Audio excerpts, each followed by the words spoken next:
ये कैसा है? मम्मी मुझे भी डालना है एक बार।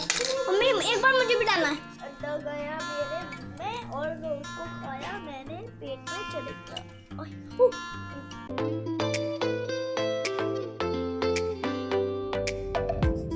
अस्सलाम वालेकुम एवरीवन, कैसे हैं आप लोग। उम्मीद करती हूँ आप सभी अच्छे होंगे, खुश होंगे और जी रमज़ानों का फुल लुत्फ़ उठा रहे होंगे, नमाज रोज़े पूरे चल रहे होंगे। तो जी यहाँ पर आया है ये राशन, और जी राशन तो आ जाता है लेकिन इसको मैनेज करना थोड़ा सा मुश्किल हो जाता है। सब जगह पर इसको रखना पड़ता है और काफ़ी टाइम लग जाता है इन कामों में। तो जी बस ये सब ज़रूरत की चीज़ें मैंने मंगा ली थी। और ये वीडियो एक्चुअली थोड़ा सा लेट आ रही है क्योंकि मैं बीच में बीमार पड़ गई थी, आप लोगों को जैसे कि पता ही है और मेरी आवाज़ से भी लग रहा होगा। खैर अच्छा, यहाँ ये मैंने पीनट बटर मंगाया था। तो पीनट बटर जो लास्ट टाइम मैंने मंगाया था वो था पेस्ट टाइप, और मतलब नट्स नहीं थे उसके अंदर। ये नट्स वाला है और ये नट्स वाला ही ज़्यादा अच्छा लगता है।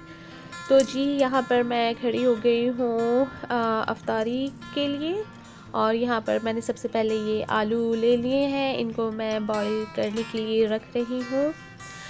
और उसके बाद आप देखते रहिए मैं क्या करती हूँ। और थोड़ी सी बात हम कर लेते हैं आज सब चीज़ों से हट के, थोड़ा सा पेरेंटिंग के ऊपर, क्योंकि आजकल देखने में काफ़ी आ रहा है ऐसा कि बच्चों की जो मानसिक ग्रोथ है वो कम हो रही है, और जो एक प्रॉपर उनको जो घर में एटमॉस्फेयर मिलता है वो ठीक से नहीं मिल पाता है। और सबसे ज़्यादा ये कि वो अपने घर में रहकर मतलब ठीक से चीज़ों को समझ नहीं पाते हैं, कंफ्यूज रहते हैं, और रिलेशन वगैरह जो है वो उन चीज़ों को ठीक से मैनेज नहीं कर पाते। तो मेरा इन चीज़ों पर थोड़ा सा ये फोकस हमेशा से रहा है कि किस तरह से रिलेशन को मेंटेन किया जाए, या किस तरह से बच्चों को या उनके माइंड को कैसे डेवलप किया जाए, किस तरह की सोच रखी जाए, किस तरह से उनके जहन को पढ़ा जाए, या किस तरह से दुनियादारी की चीज़ें सिखाई जाए। और दुनियादारी के साथ साथ ये चीज़ सिखाई जाए कि आप अपने घर में कैसे रहते हैं, कैसे रहना चाहिए, या आपके जो रिलेशन है सिर्फ घर से ही नहीं होते हैं, वो घर के बाहर भी होते हैं और बाहर से पहले वो ख़ानदान में ही होते हैं। तो घर में जो घर का माहौल है वो चीज़ उनको वहाँ से मिलती है, और वो देने वाले कौन होते हैं, वो देने वाले पेरेंट्स होते हैं, यानी कि मदर और फादर। तो माँ बाप का यहाँ पर बहुत बड़ा रोल होता है बच्चे को, उसके माइंड को डेवलप करने का, क्योंकि हर पल हर स्टेप पे उनको बताना पड़ता है किस तरह से क्या चीज़ की जाती है, किस तरह से कैसे प्रॉब्लम्स को फेस किया जाता है, उनको कैसे हैंडल किया जाता है। तो इसी चीज़ के बारे में हम आगे और डिस्कस करेंगे।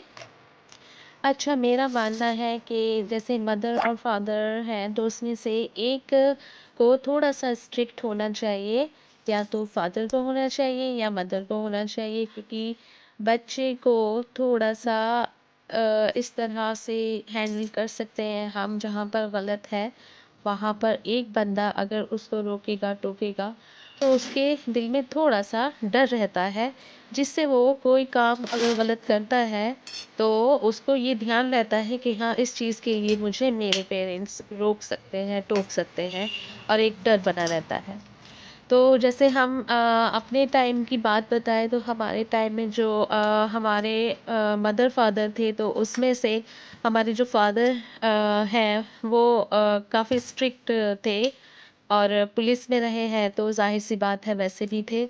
लेकिन उनका जो परवरिश का तरीका था माशाल्लाह से बहुत अच्छा था, और बहुत अच्छी पेरेंटिंग की है उन्होंने, और आज तक वो इस चीज़ पर कायम है, और बहुत अच्छे से सब चीज़ों को लेके चलते हैं, हमको सिखाते हैं। जितनी भी चीज़ें हमने उनसे सीखी है वो चीज़ें अभी तक हमारे अंदर हैं और हम चाहते हैं कि हमारे बच्चों में भी वो चीज़ें रहें। तो जी हम अपने टाइम की बात अगर बताएं तो हमारे जो फादर थे वो काफ़ी स्ट्रिक्ट थे और जो मदर थी वो काफ़ी सॉफ्ट थी। तो हमें इतना ज़्यादा डर लगता था उनसे कि हम डायरेक्ट बात कर ही नहीं पाते थे और अपनी मदर के थ्रू ही करते थे। तो मतलब कोई खैर गलत चीज़ तो सोच ही नहीं सकते हैं करने की, क्योंकि इतना ज़्यादा डर था उनका। और वो अभी भी है, ऐसी बात नहीं है, वो अभी भी है। लेकिन आज के जो टाइम है ना, आज के टाइम में बच्चों के अंदर से डर निकल गया है। अच्छा, पेरेंट्स जो हैं इतने ज़्यादा सॉफ्ट कॉर्नर रखते हैं बच्चों के लिए कि बिल्कुल ही मतलब ढील छोड़ देते हैं। तो ऐसा भी नहीं होना चाहिए, मतलब इतना सॉफ्ट भी नहीं होना चाहिए और इतना सख्त भी नहीं होना चाहिए। अब ये पेरेंट्स के ऊपर है कि कैसे उसको मेंटेन करके चलते हैं। तो सबसे पहले तो हम अपने घर से ही स्टार्ट करते हैं। तो बच्चे को ये चीज़ सिखानी चाहिए कि उसे किस तरह से अपने पेरेंट्स से बात करनी है, किस हद तक करनी है, कितनी लिमिट होनी चाहिए, तमीज़ तहज़ीब होनी चाहिए, अच्छे बुरे की पहचान होनी चाहिए। तो ये सारी चीज़ें उसको बतानी चाहिए। और घर में अगर छोटा भाई है, बहन है, उसको किस तरह से हैंडल करना चाहिए। और जी बड़े हैं तो बड़ों को किस तरह से, बड़ों के साथ कैसे रहना चाहिए। तो ये सारी चीज़ें जो हैं ये तो घर से मिलती हैं, ठीक है। उसके बाद आ जाती हैं अपनी ये रिलेशनशिप, जो हमारे कज़िन्स हो गए, जो हमारे और आसपास के जो भी रिलेशन होते हैं उनके साथ, कज़िन्स के साथ कैसे रहना है, किस तरह से अपनी एक बॉन्डिंग रखनी है। अच्छा, यहाँ पर ये चीज़ होती है कि 14, 15, 16 ये वाली जो एज होती है ना, टीनेजर आप जिसे कहते हैं। तो यहाँ बच्चे का जो माइंड होता है थोड़ा सा कन्फ्यूजन वाला होता है, वो समझ नहीं पाता। तो यहाँ पर जो पेरेंट्स का रोल होता है ना, उनके लिए बहुत अलग होता है। मतलब थोड़ा सा मुश्किल होता है इस एज के बच्चों को लेके चलना। लेकिन जो बच्चा इस एज में समझ जाता है चीज़ों को, वो ज़िंदगी भर के लिए याद रखता है और समझदारी से काम लेता है। अच्छा, इस पर हम अगली वीडियो में बात करेंगे। अभी आप रेसिपी देखिए। ये छोटे छोटे करेले मुझे बहुत ही पसंद हैं। तो जी यहाँ पर मैंने ये कॉर्न है वो निकाले हैं बॉईल करने के लिए, और इसमें थोड़ा मसाला वगैरह डाल के खाएंगे। और यहाँ पर मैंने ये करेले वगैरह सब धो के और जी ये छील के मैंने रख दिए हैं। ये बहुत ही छोटे छोटे, इतने क्यूट से हैं ना मुझे बड़े अच्छे लग रहे थे, तो मैंने कहा चलो मैं इनको बनाऊंगी। और यहाँ पर ये देखिए भिंडी, ये भी मैंने धो के रख दी है। अब ये सब मैं शाम में बनाऊंगी। तो जी बस फिलहाल तो सबसे पहले ये जो करेले हैं इनको हम एक पैन में डालेंगे और पानी भरेंगे इसमें, और इसके बाद इसको हम बॉईल होने के लिए रख देंगे। तो जी यहाँ पर ये जो बॉईल हो गए हैं करेले, अब मैंने सोचा थोड़ा आलू पालक रख देती हूँ पहले बनने के लिए। तो जल्दी से मैंने ये आलू डाले, ज़ीरा डाला, आलू डाले, और ये मैंने मसाले डाल दिए हैं। और चारों मसाले डालने के बाद इसे अच्छे से चला फिरा दिया है। और इसके बाद ये जब भुन गया तो मैंने इसमें पालक डाल दिया। और आलू पालक तो ज़्यादातर ऐसे ही बनता है, शायद आप लोग भी ऐसे ही बनाते होंगे। बॉईल करके रख दिए हैं। और ये बहुत ही छोटा सा साइज़ था, तो थोड़े से ज़्यादा बॉईल हो गए हैं। तो यहाँ पर मैंने ये अनियन काट के रखी है, और यहाँ ये थोड़ा सा मैंने जो ये खड़ा मसाला होता है वो रखा है। अब हम इसको थोड़ा तवे पर भूनेंगे, ठीक है। हम इसको इसमें डालेंगे, ठीक है। और अब हम इसको कूटेंगे। अब देखते हैं ये कैसे काम कर रहा है, इसमें होता है या नहीं होता है। बेटा तुमसे नहीं हो पाएगा, हटो हटो हटो हटो, पकड़ना इसे टाइट से। गुड।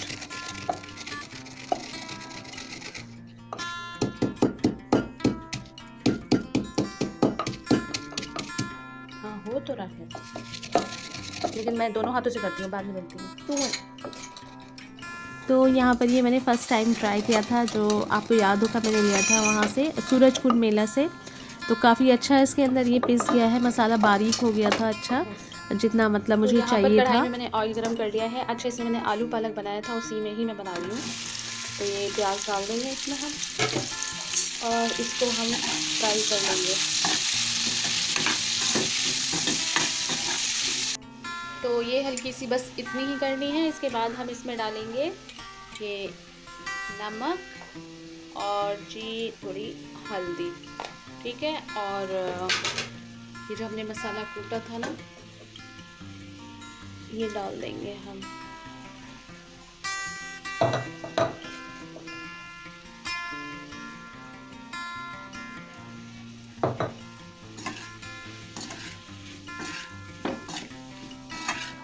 अब इसको हम चला देंगे,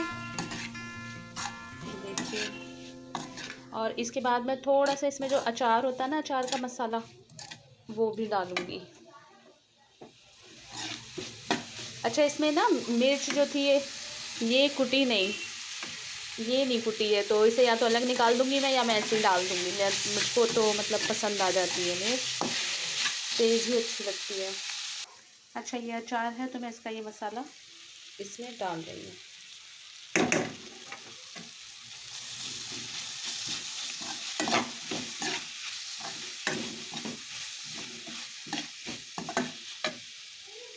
तो यहाँ पर ये देखिए हमने निकाल लिया है। अब इसको हम इनमें भर देंगे, ठीक है। इस सब्जी के ऊपर करना थोड़ा गरम। ये कैसा है? मम्मी मुझे भी डालना है एक बार। मम्मी एक बार मुझे भी डालना है। तो जी मैंने इसमें भर दिए हैं सारे, और अब हम, और जो ये बच गया हम इसका भी यूज़ करेंगे। तो यहाँ पर मैंने ऑयल थोड़ा और डाला है अलग से। अब जब ये अच्छे से गर्म हो जाएगा तो ये करेले हम इसमें फ्राई कर देंगे। तो जी अब हम इसको इसमें डाल देंगे।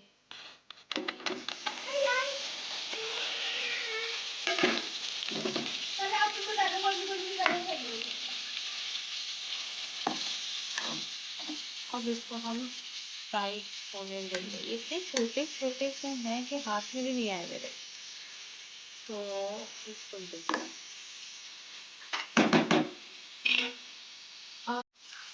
तो जी ये यहाँ इस तरह से हो गए हैं थोड़े बहुत। तो अब हम ये जो इसमें था ना ये प्याज, ये हम सब डाल देंगे इसमें।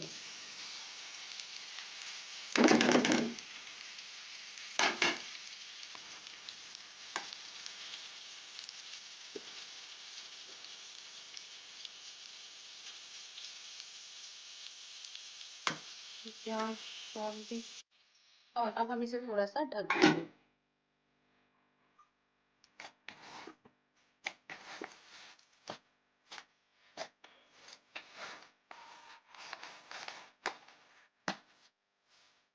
तो आटा हमारा गूंद गया है, और अब हम ये करेले देख लेंगे ये कैसे बने हैं। हमारे करेले बिल्कुल बढ़िया बन चुके हैं, और ये देखिए नीचे भुनने की आवाज़ भी आ गई है अच्छे से, थोड़े से लगे हुए भी अच्छे लगते हैं ये। तो जी ये देखिए प्याज भी भुन गई अच्छे से, करेले भी हो गए हैं। ये हैं हमारे करेले। अब इनको हम खा के बताएंगे कि ये क्या टेस्ट आया है, क्या जायका है। हालांकि ये थोड़े से खुल तो गए, पर नो इशू, सब खा लेंगे हम। तो जी बस यहाँ पर ओके, मेरी वीडियो ख़त्म होती है, और ये खाना वाना बनने के बाद मैंने लास्ट में अपनी मेडिसिन ले ली थी। और जी बस मिलते हैं नेक्स्ट वीडियो में। अल्लाह हाफ़िज़, टेक केयर।